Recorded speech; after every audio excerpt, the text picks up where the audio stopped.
Tucson enabling him, Kingzone DragonX are pretty damn good. Yep, we definitely have our Tucson enabled at least on this stream, as we're going to be jumping into the second match here, as Hanwha Life will be hopping out on the blue side for this time around. And no Jace this game for either team. Was picked up last pick for Tal, actually in game number 1. And let's go back to our underlined starred list I created before the series started, because there's a lot to talk about, and it will start with bans. I think Jace, first round ban, will be the meta. It just replaces Urgot, or will be first picked like Urgot in the past. We're seeing a Hanwha Life Sylas ban. Maybe Temp doesn't feel good about other matchups into Sylas in lane, and he was drawing a lot of jungle backup to get the kills on Sylas, so perhaps he wants Pawn to go in a different direction. We're actually seeing the Zoe as the other mid lane ban here, so quite a lot of mid lane focus this early into the draft, and now we're seeing some of these Pawn champions. Again, felt like a bit like a sacrificial lamb in game number 1, and take away some of those champions that are relevant with just a couple of items and with some strong CC, and the Vladimir will also be banned. There's a lot open in this draft. Ezreal. Yep. They would have to first pick it. So you don't want to give Deft his Jinx, but you know you can't ban that. But are you really going to give him his Ezreal? Yes. You will, because you want to get Tempt onto LeBlanc and deny Pawn his LeBlanc, but still a very scary thing to leave available in game 2. Let's talk about the why. Why are Hanwha Life doing it this way? They are targeting Pawn, and the reason why you might look at this and you can't instantly say, whatever, you can go to Lissandra. Remember the Lissandra game against Hanwha Life is what got him subbed out. He actually messed up pretty bad in that game, and it was the only Lissandra game he's played this season. So what will Pawn take against blind pick LeBlanc with so many of his picks taken off the chart? That is what Hanwha Life is saying. They're saying, all right, we're going to double down around Pawn, but how can they actually find an advantage? And what will Pawn try to play? He is, of course, an Azir player as well. Yeah, I mean, I understand the idea behind it, but I can't find myself I do find myself shaking my head after, you see both Ezreal and Tahm Kench that were banned in game number 1 go straight over to the side of Kingzone. I'm sure they're very happy about that after they just won on the back of the Deft bus. We'll see if they can do it again here, and if Hanwha Life's gamble essentially pays off. Now, they are going to get a bunch of champions here that they do enjoy to play. We were talking about Olaf, one of those underlying guys I would have hoped for the side of Bono, as that is his favorite champion currently. They didn't really seem to play around the Rex side very well, so I don't mind just going Olaf and picking that high-tempo jungle. It's been comfort for Hanwha Life. The Ashe, this is an ultra comfort draft from Hanwha Life. He's the first Ashe we've seen since the global ban last week. Has fallen off in priority so far this week, but Songyun 4-1 on the pick. And you know what this means? This means that Hanwha Life have a blind pickable mid laner that does well in every matchup.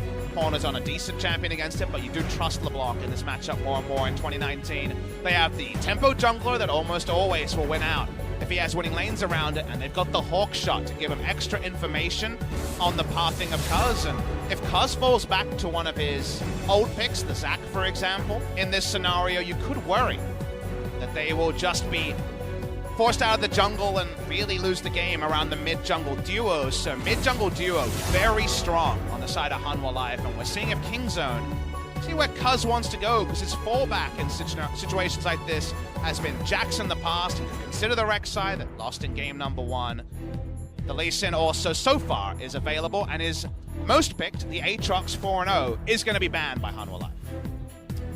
See a lot of focus on the bans to the jungle here for sure, as they already do have their Olaf. The question is, what will be the next one? You were mentioning the Jax is his most played at 4-1.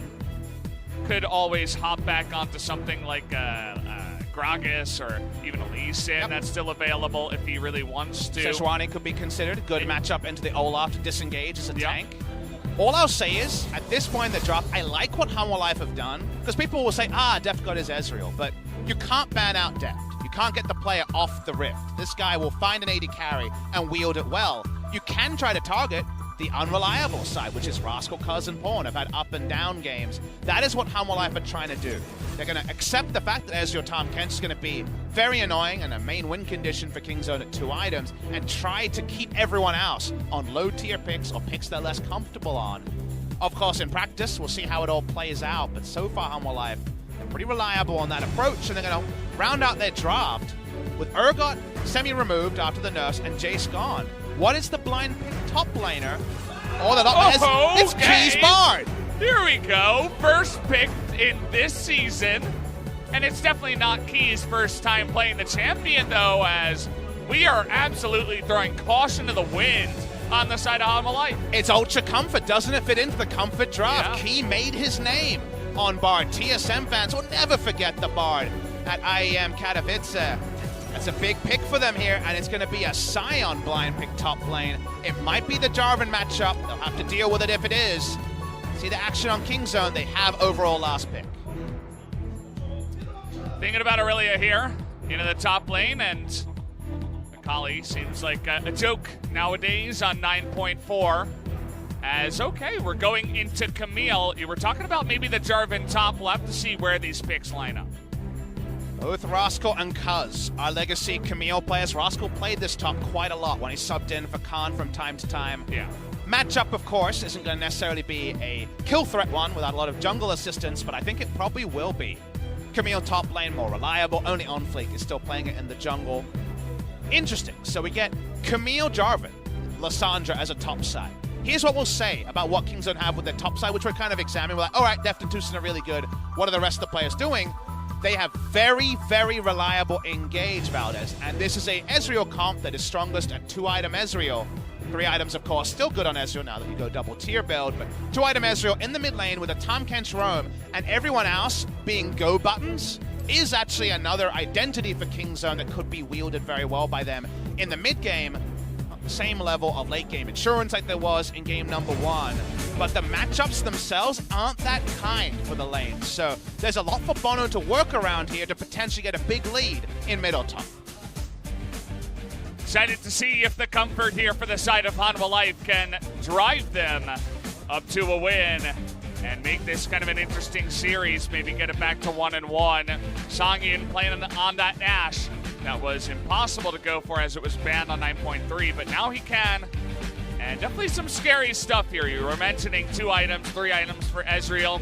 Feels like the Ezreal, if it gets ahead, just becomes a threat at any point in the game, as many different players, Deft and Teddy, immediately come to mind as guys who can make this champion look unbelievably OP. Ballpark is bouncing, I'm bouncing. I'm excited to see these drafts in effect. I'm alive. Can they come back and force a game 3?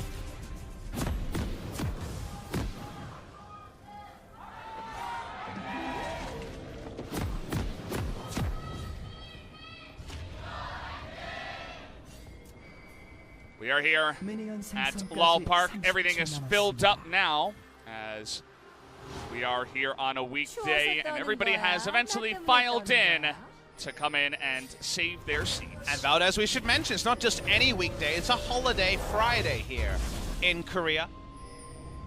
Of course, it is basically a 100-year anniversary of Korean Independence Day, from what I understand, basically. Yeah, so the day is the first movement of, the first moment when Korea was under Japan's rule back in 1919, where they decided, hey, we want to be free, we want to, be an independent nation, and a bunch of people got together, students, stuff like that, and wrote up a Declaration of Independence even, and said, we want to declare independence from Japan, and it took a while for them to find it. Eventually happened in 1945, but the reason they put the holiday on this day is because it was the first moment where Korea was like, hey, we're an independent nation, we want to be just South Korea. A lesson there, and it is, as you say, a very important day for Koreans. I want to talk about the early game a bit here. It's a very smart start. We saw this from Jinnae earlier in the season, where it's a late invade on blue buff, and Sion was also covering his blue buff, so it's all about the potential of a 3-buff start here. Now, they won't necessarily 100% go that way, but it's vertical jungling with an Olaf, a very common thing given his power, but not around the top side, interestingly. This is vertical jungling around the bot side to allow Songyun and Key to overextend and potentially use that Bard to put the hurt onto Tahm Kench early. Cuz coming in here, taking that blue. As we saw in the top lane, Kleptomancy taken here by Rascal, so we're wondering what to go up against that Sion when it's not a blind pick. can just go into this. You know you're not going to have much kill pressure, so no reason to go for something super aggressive in terms of roots. Might as well just try to scale really well and get those items a bit faster with something like DragonX. After the nerfs to Sion, it'll be interesting to see where the breakpoints are in terms of how much damage is required for a solo kill to happen. Bono's looking for that early turret dive here. Definitions should know this is possible. We'll see if they can handle it here. As you see Jarvan all the way over at the Gromp, over at Agatha. We'll see if they can get away from this one as Bono looking for the angle. There's the stun by Key, but Bono and Key taking way too much damage, and now we got a Devour here on a Bono. Has to flash away. Does get the heal though, and well, see you later. This is Bard in this game. Don't get to see that ability used too often, but failed dive does actually, nobody does die on the backside at least. It just seemed pretty ill-conceived. It was always possible because we knew Olaf was vertical jungling on the bottom side of the map. A magical journey can disengage you from a turret faster than necessarily a flash can reliably do, but it's a level 2 Bard when it started, and that means that you can't tank the turret for very long. They don't expend the ignite early. They didn't really seem to have a plan to guarantee a kill, and the minion wave was in an awkward spot as well. So I think the execution was not quite as inspired as the idea, and in the end, it's no harm, no foul, but they do draw the heal out of Sangin. Yeah, I mean, give it a shot, but at pretty much any stage in the game, it will be hard to do much damage against Tahm Kench and Ezreal with Tahm Kench as well. Remember though, Valdez, small point, teleport Ezreal, heal on Ashe, so they didn't have a heal necessarily. So the ignite there, even after the nerf, you understand the thought process from Hanwha Life, but it did feel a bit like a slow-moving car crash where Olaf revealed himself and they waited and they waited. With that extra time, the element of surprise being gone, it was pretty low chance by the end of it. Yeah.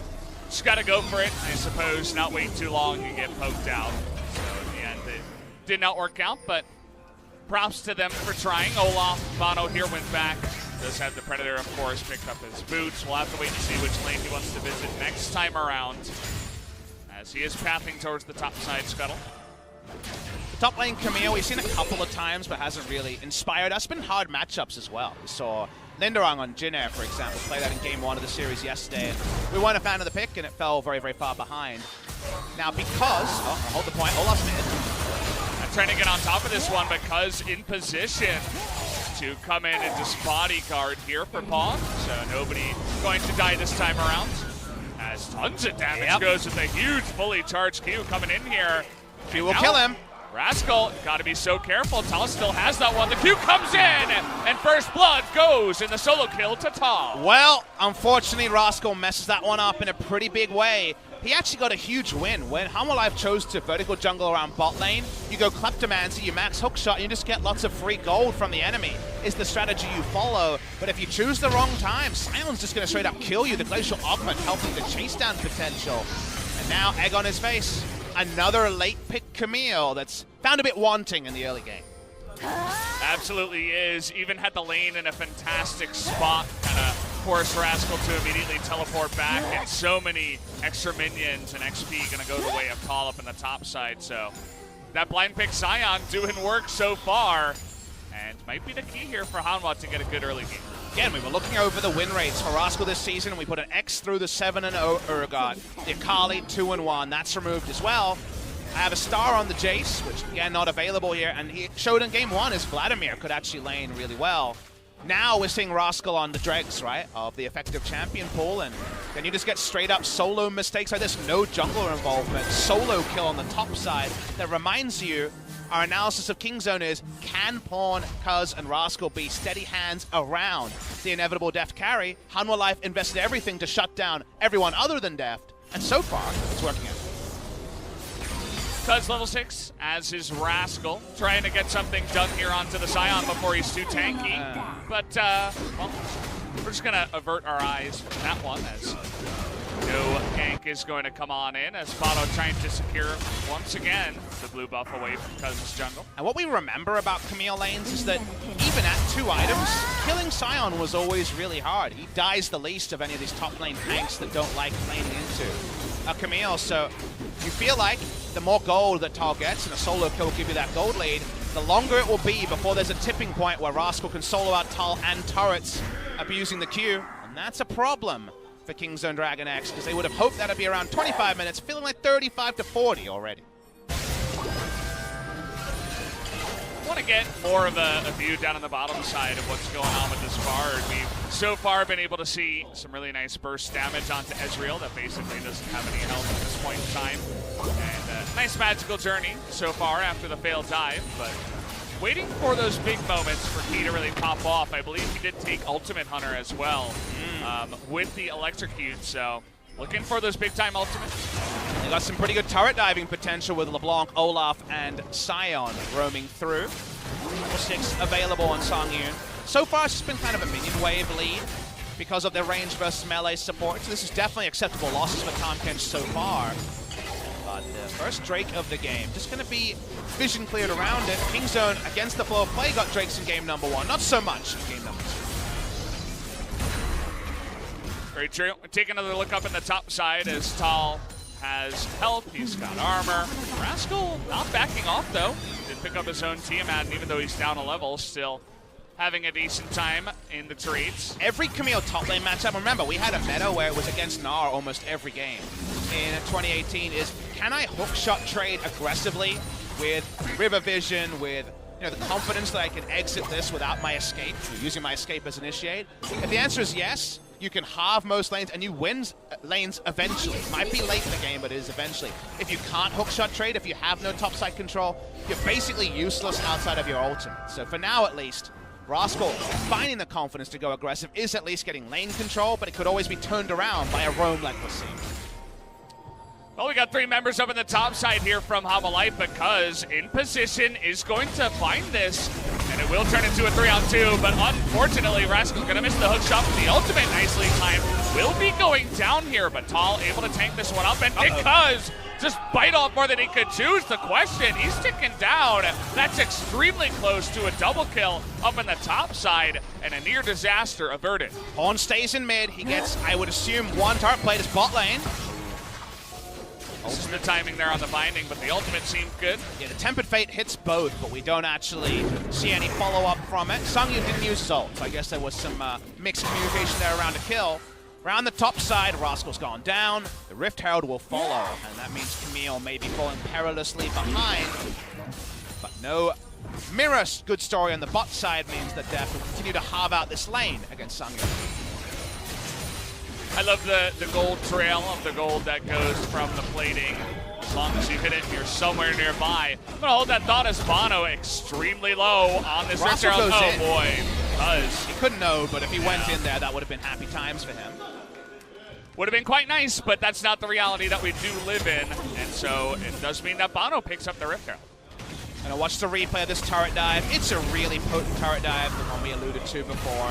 Cuz comes to join and almost loses life on the back end as well. If Tal or Olaf had been able to tank 2 more turret shots, it for sure would have been enough time for Temp to chase down the kill. And that means that Sion has been able to do just the dirtiest duo, in that he's got a solo kill in lane, and he's built a utility engage item that helps him in lane.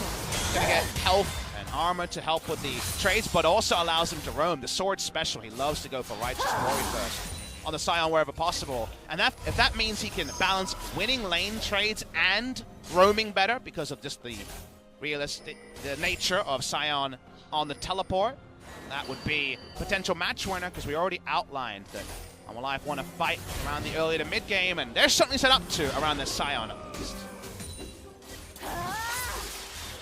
We do take a bit of a look at the mid lane. Whenever the Aftershock is available for Lissandra, you just W and you get rid of any of the damage, essentially, that the LeBlanc is going to do. But Tempt is being smart and always hopping back when the Aftershock is on cooldown. So just a bit of a tip, if you find yourself into this matchup in solo queue, it's very common, especially nowadays with both of those champions. We do have this first Drake coming up here, and Tal just moving on down just in case. Doesn't look like anything will be stolen, as the 2-shot barrage will not take it this time. Def trying his arm. Not going to be finding the objective steal this time. We already saw one of the 2-shot barrages from the heavens yesterday with Nuclear sniping away the respawn. For now, that's a bridge too far for Def. Give him time. He's only got half an item so far, or building blocks towards an item. Seeing Sungyun and Key walk up again. Never trifle too much with Bard and Ashe, especially if Devour's on cooldown. Very surprising burst damage. If you haven't played against it too much, even on the back of those range minions, you can see that Key is just doing AoE damage behind it. Forced to deal with that. You can get caught napping a lot against Bard as a Tahm Kench lane, because Tahm Kench is always like 200 units away, looking to devour. And if you don't devour, if oh, this trade's fine, you get double bound by the Q, and then things can go bad in a different way. So a lot of mind games there. As Pawn takes a pretty good side of that trade against him. Like, Tempt didn't bother to hop back and actually just stayed within a bunch of that damage, so does go the way the Pawn this time. You mentioned how his Lissandra didn't look fantastic the first time around that we did see it, or I suppose the last time we did see it against the LeBlanc, but this time is ahead in the CS at least. Definitely nothing to comment negatively about Pawn so far this game. Just building his core. Sungyun and me have overstayed here. Takes a lot of damage at least. Teleport back timer is always going to be difficult for a non-TP laner to answer. Here we go. No Tempered Fate. Not happening this time. Felt like that might have been the try, but even with Devour down, it looks like they may just go for it on the follow-up as here comes Sion. The ultimate comes in from Sungyun into the big-time stun. You're going to give that one over to the side of Sungyun as, oh, he has to heal just to get out of that one, but at least they do pick up that kill. 5 members invested for the play, so what happens around the Rift, given that actually cost Hanwha Life Esports in game number 1? They get down Deft, who accepts his fate, tells Tucson to run away. No way out as Cuz gets a counter kill. Yeah, Cuz coming in here right towards the tail end of that play down on the bottom side. Bono trying to flash away, and now is going to use that Ragnarok. Will not get knocked up, but is the damage there? Tries to swing it back, but it will not happen as Cuz picks up 2. And this feels eerily similar to game number 1 as the first play is telegraphed. They use so many resources. Why do they use Sion for that dive? 5 people was too many. 4 was probably the line. On that one, Cuz gets a bit of free time on the top side. Not sure if he got turret played, so not didn't see the timers there, but did get damage done to the turret. And now Kingzone, as Hanwha Life are late on the reset, are actually going to push up and take another turret as well. Kingzone, great positioning. They leave the Ezreal to go mid. They leave Lissandra with Demolish on the bottom side. They can push this one super fast, especially with the auto attack speed of the Jarvan. You take that turret out, you keep top and mid alive, and you get a nice little gold lead already at 15 minutes. You just know that Hanwha Life players are the sort of kids that got their Christmas cards and shook them out. Where's the money at? Where's the? They weren't reading the text here because they're so focused on what they get that they're not looking at what the enemy are getting in scenarios where they should be trading up. They invest everyone. All 5 people are needed to get this single kill. They need to use heal. Sungyun doesn't take the magical journey and is like, aha, I'll stay, and gets some turret damage and then just disregards the Abyssal Voyage. It's so greedy, and it's Sungyun and Key, the most veteran duo lane we have in the LCK. This is an avoidable mistake, as you like to mention a lot of the time, you know, the VOD review kind of thing, where you go back and look at this and you say to the bottom lane, hey, you can't do this as well. Can Tucson live is another question. No great health for him this time around as Deft, gonna miss that Q. Maybe not respecting him enough, but in goes Cuz. They don't seem to have the damage, but Pawn able to pick up hard. On the backside, here comes Rascal into that backline. Is this the big time bait coming in? Huge stopwatch timing from Rascal, but in goes Sungyun just tipping away. And so many different members. Finally gonna get a second one on the backside. Here comes Deft, gonna try to get on top of Sungyun, has that tip damage. The hook shot comes in, and he gets it, but Tempt at least is able to trade one back. Super exciting on the back end. The Frozen Thralls, if the first one came in earlier, might have just tipped the fight. On the side of Kingzone, very bloody trade, small advantage Hanwha Life, but only a small advantage. Opened up with Tusa, just not finding the right cleanse timing. Hanwha Life trade 4 for 3, but it could be 5 for 3. Well, he does have his top 10 as Deft goes forward. He lives with about 20 health. He had 18 right there towards the bottom. I saw it, but could have even gone lower as Deft. He's playing with fate here. He was having ultimate trust. Is the True Shot Barrage going to go wide? We'll never know. We're going to watch the replay here. Tucson has cleansed this entire time. When should use it? Could use it here, doesn't. By the time he uses it out of great health, it's not a great timing there, but you understand the theory. When We see Temp come in, you think it's over, but then Pawn says, that's a lot of people that I could get frozen thralls on. The first one is on the wrong side, and then he tries to choose his moment. They focus onto Bono, he goes down. Tal actually lives another second and a half or 2 seconds. This could have been a Kingzone turnaround at a time when Hanwha Life wants to be fighting. So not an ideal trade, but this one more to the side of Hanwha Life. That frozen thrall you were mentioning nearly took out Bono on the backside, but Tempt sticking around, knew it was going to be a close one, able to shovel up a kill on the backside of that one as Mountain Drake, seems like Kingzone doesn't want to give over two. They'll use this time on the map to take their own. Whereas Tal gonna have some free time on the top side, take out that turret. If you want an update, LeBlanc has no deaths, so there was no answering kill. We don't know if Too Short Barrage went wide or hit. Kill was not obtained. During that replay, Death Squad, and we wondered what Cuz, Pawn, and Rascal will be doing. They're roaming Death Squad. We talked about the pick CC in the mid game. Tal also can get some CC going. Which way is the CC train going? Because I think it's going to be the gravy train right now. I mean, they absolutely know that this is coming from the north side. You can see the positioning of Deft and Tucson, very smart. They don't even stay under turret. They know they're safer below the turret on the right side of that one. So we'll avoid any kind of, you know, crazy dive that we would have had underneath that tier 1, and things gonna calm down for now. And it's important to know that Hanwha Life played to their control towards top side of the map, the vertical jungling being reversed from level 1, and that was Kingzone roaming around their control of the map. So while it looks like a fiesta with 3 different people on either side looking and trying to start a fight, it's actually pretty controlled and played to the win conditions of both sides, ends up being a 50-50. Does come in, bottom side. Inner turret goes to the side of Kingzone as we're about to hit that 20-minute mark. We do have Mountain Drake for each team, and Kingzone with a slight lead. What do you feel like as this game goes along? Who's going to be feeling like they're in a better spot the longer this game goes? So the only reason to me to pick top lane Camille is to have eventually a point where she walks up and deletes both turret and champion health pool. Now killing the Scion is hard, but chunking him out enough to force him to back off to at least Warmog's heal while you take a turret down is the reason you take top lane Camille, and of course team fight initiation. So the tipping point is probably going to be later after the earlier laning phase, so I think that's where things really hit the next gear.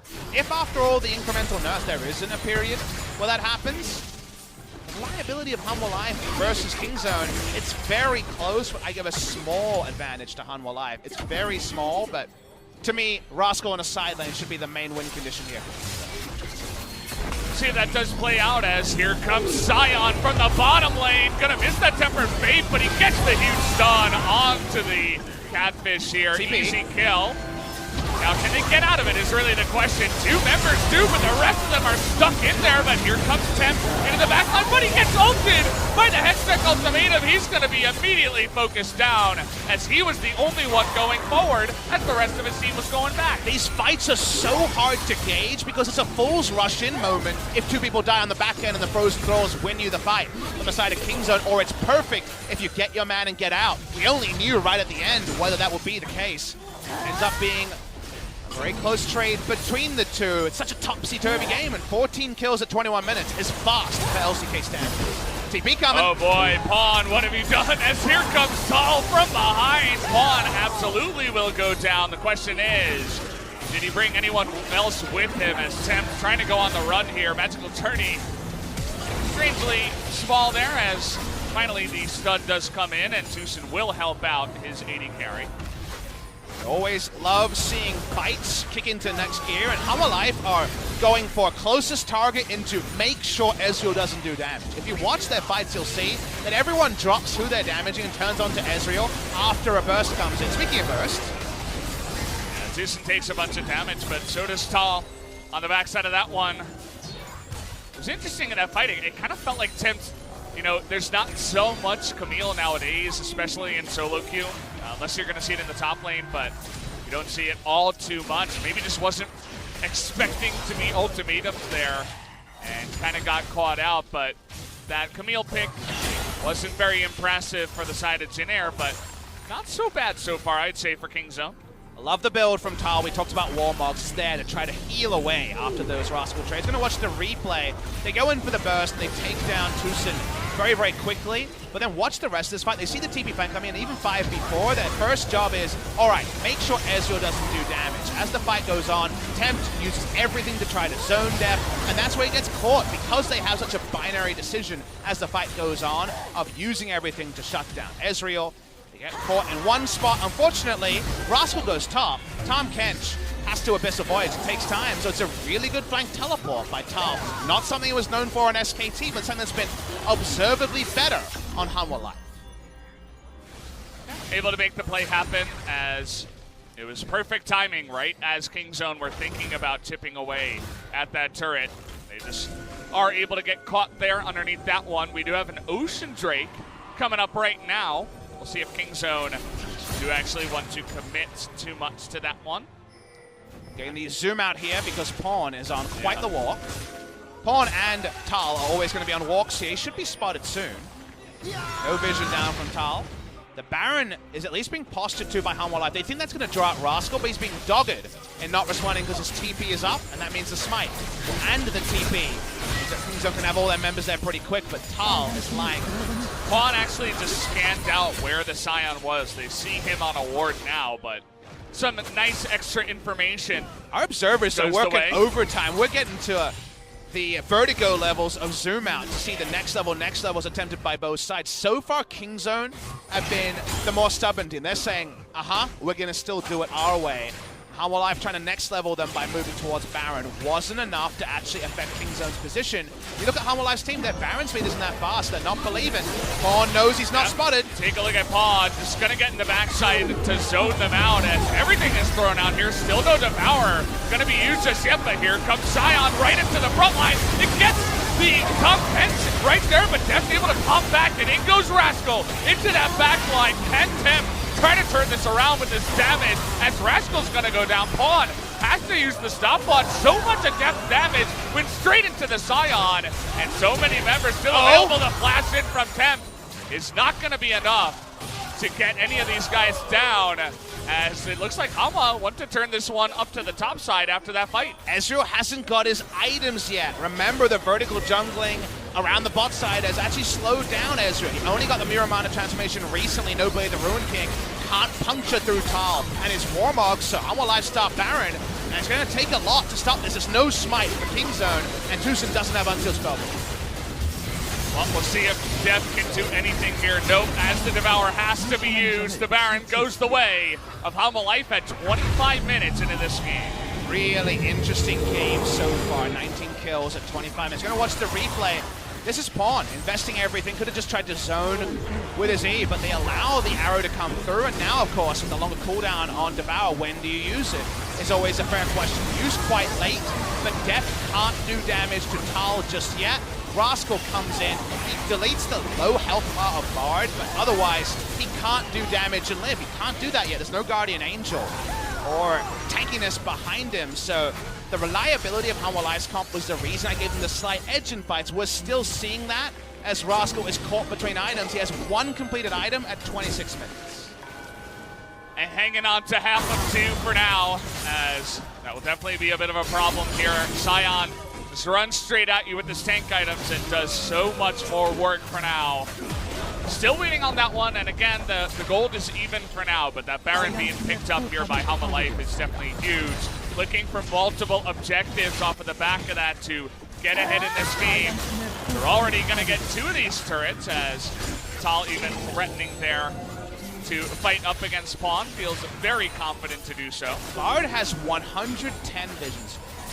That is insanely huge, but it shows you the map pressure is allowed to place and clear vision. On a walk against Baron buff, that's risky. It's going to get knocked up here, as nobody's going to commit onto that one. It is a flash Lissandra that may even have Zonias at this point. So just going for a bit of a walk, as you were saying before, as once again we're zooming out here. Hanwha Life still looking for a big angle to take more objectives. I think Hanwha Life should almost pay no respect to Kingzone. We know the gold lead's not massive, but given the comp they have, the strong front line, and the fact that the threats on Kingzone aren't that strong, it's actually Gunblade done now, but only a single tier.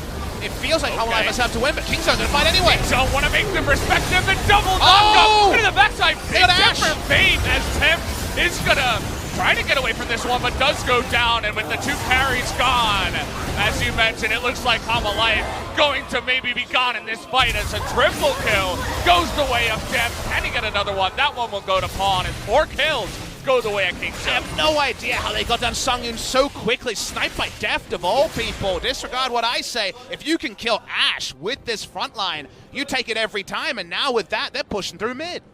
I mean, it was just the flank once again. The TP comes in, the Abyssal Voyage, and from behind, they get into the backline. So, Sion frontline is what I said made Hanwha Life square and reliable. Sion's not there, and Kingzone find their R buttons, and damn does it work out. They instantly murder Ash, and with her dead, Temp doesn't have this sustained DPS to fight through, so really well done by Kingzone. You mess that up, you lose the game. It was against Baron buff as well. Definitely these are 2 teams in the middle of the LCK bracket that at times like to fight dirty, especially Kingzone. You can see extremely happy, a sigh of relief there even on the coach, as he knows that's a huge deal. He gets 4 members of Baron away and so many kills to swing back the gold lead in a massive way to Kingzone, about 2,000 ahead. I think people will be pointing at Deft and his lack of lethal contribution in previous fights. Well, now there's all the items that he didn't have before. Now Deft will be looking for a hard carry performance, and the bounty is back. 1,000 gold bounty won by him so well. 900s on the way there. Still some playmaking available, a lot of ults available for Hanwha Life. You can see Cuz is just thirsting to get to that back line and once again catch the Ash, but not wanting to go that far as, okay, maybe this time around as nice stopwatch to try to dodge that one. He is going to flash on over. He's going to take a bunch of damage, but the stun is there. Then Rascal is going to go way too far. But take a look at Death. Can he do the damage here on the backside? It looks like Sion with a huge knockup, but he's all alone for now. But here comes Songin around the bend. This fight getting so dirty. And it looks like it will just be the 1 kill that goes the way of Hanwha Life. You see why we hyped up fights for Hanwha Life when they had Baron, because Sion is unkillable in the front line. He's present this time. Rascal falls into one of the cardinal sins of League of Legends, a more recent one than don't chase sins, but don't take the Bard Magical Journey. That's never going to work out. Magical Journey here was so pivotal, because watch this fight. Rascal says, I've got him again. I've boomed him onto Songyun. It worked last time, but first the stasis, and then he sees the Magical Journey and says, Songyun will take this. Instead, Songyun smartly flashes over, and Rascal gets just going to be hit by the binding into death. Cardinal Sin is completed. Tal eats 4 persons damage for so long. He is so outrageously tanky. And he never dies. And he still survives. Yeah, the whole battle stays alive until the end somehow, some way. Nice job by Pawn, actually. Was able to zone away a lot of the damage dealers in that side for a very long time to allow Tal to do his job and tank that one up. But we're getting the zoom in now on Deft, who does have the red buff and is getting really fed, has 1,000 gold bounty after all of the fighting that has happened here. And you'd have to imagine once that Archangel staff is finished, this guy's going to be hitting like a truck.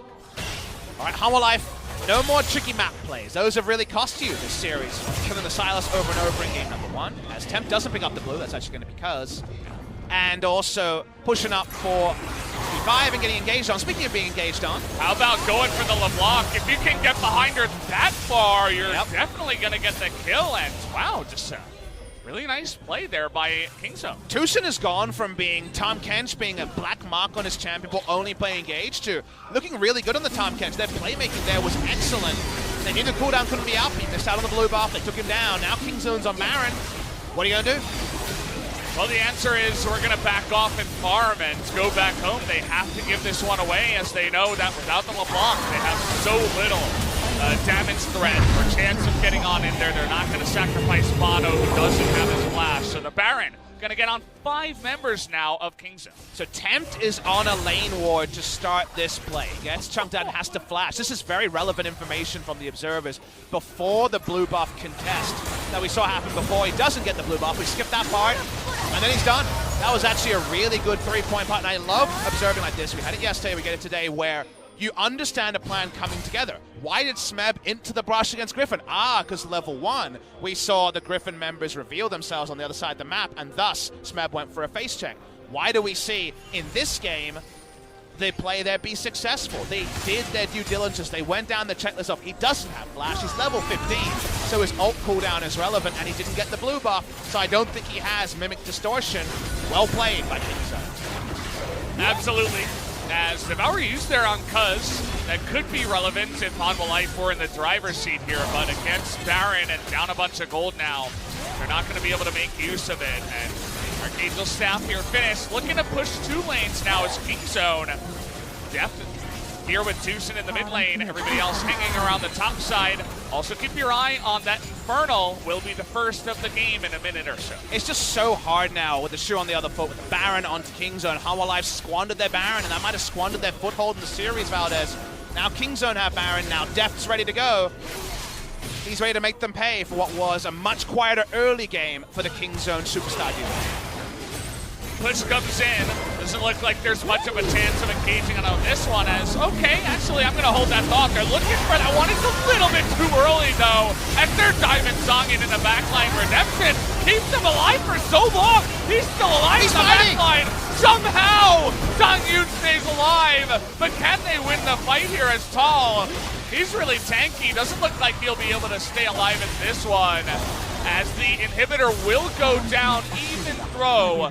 Songyun was not able to go down here. Kingzone gonna set their sights now on Red and Infernal. Holy crap, Songyun lived for so long, but actually it's a more egregious point when you watch the replay and appreciate something. We'll go the way to Kingzone. They got the inhibitor. They still actually get everything they want except the game victory instantly. But it's another time when Kingzone are a bit bold. Here's something to appreciate. Songyun has Guardian Angel in this play. So they dive in, they use all of their ults to dive in, do Rascal and Cuz, but they're the front line of the team.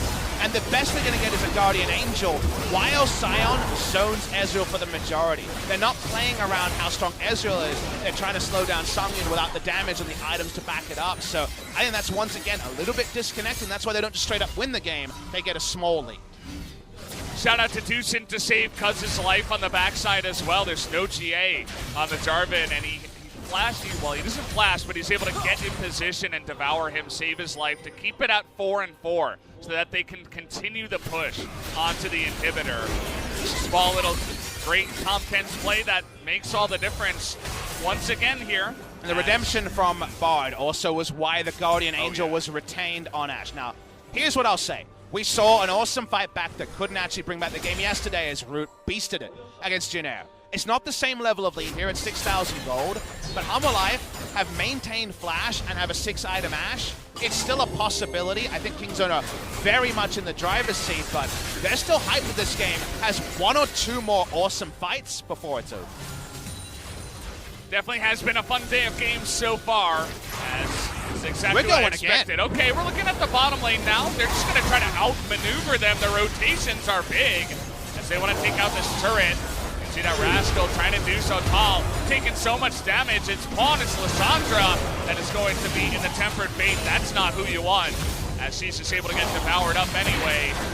Down will go the turret as the push of Kingzone never seems to end. Definitely is starting to get super oppressive. It's as the cannon minion with the minion wave already down in the mid lane, as here comes Stein trying something, but goes wide.